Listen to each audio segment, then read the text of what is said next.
नमस्कार दोस्तों, आज अपन पढ़ेंगे पशुओं के आवास के बारे में कि पशुओं का आवास कैसा होता है। तो देखो, पशुओं के आवास देखेंगे, पशुओं के आवास की लंबाई व चौड़ाई देखेंगे। क्या देखेंगे अपन? पशुओं के आवास की लंबाई व चौड़ाई देखेंगे। पशुओं के आवास की लंबाई की बात करें, हम लंबाई की बात करें तो पूरब से पश्चिम होती है। पशुओं के आवास की लंबाई कैसी होती है? पूरब से पश्चिम की होती है। तथा चौड़ाई की बात करें, चौड़ाई होती है पशुओं के आवास की उत्तर से दक्षिण की तरफ होती है। उसके बाद अपन बात करें पशुओं का आवास। पशुओं के आवास आपका दो प्रकार का होता है। कितने प्रकार का होता है? दो प्रकार का होता है। पहला होता है आपका खुला आवास, दूसरा होता है आपका बंद आवास। खुले आवास पहला होता है आपका खुला आवास, दूसरा होता है आपका बंद आवास। खुला आवास यह राजस्थान के लिए उपयोगी है और राजस्थान में भी यह ग्रामीण क्षेत्रों के लिए उपयोगी है। क्यों ग्रामीण क्षेत्रों के लिए उपयोगी है? क्योंकि यहाँ पर जगह आराम से अपन को अधिकतर मिल सकती है। दूसरा है अपना कौन सा? बंद आवास।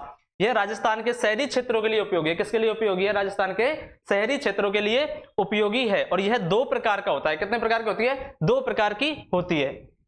जैसे कि बात करो बंद आवास अपने कितने प्रकार का होता है? दो प्रकार का होता है। पहला होता है आपका एकल पंक्ति, दूसरा होता है आपका द्विपंक्ति आवास। कितने?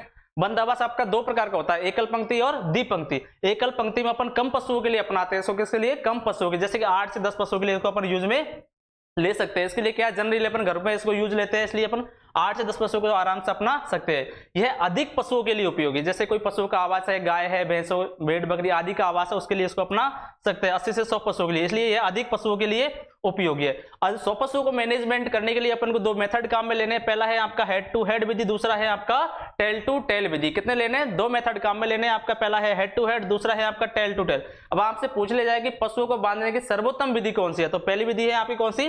टेल टू टेल, मतलब पूंछ से पूंछ विधि। और ये है आपकी हेड टू हेड। अब हेड टू हेड में क्या कहता है? दोनों पशुओं के मुंह एक साइड कर दिए जाते हैं, वो होते हैं आपकी हेड टू हेड विधि। अब टेल टू टेल विधि कौन सी? इसमें एक का मुंह इधर लेफ्ट में कर देते हैं, दूसरे का मुंह राइट की तरफ कर दिया जाता है। ये होती है आपकी टेल टू टेल विधि। जैसे कि आपको पता है, गाय भैंस के आवास को सेड कहते हैं, भेड़ बकरी के आवास को पेन कहते हैं, सुअर के आवास को स्टे कहते हैं और घोड़े के आवास को स्टेबल कहा जाता है।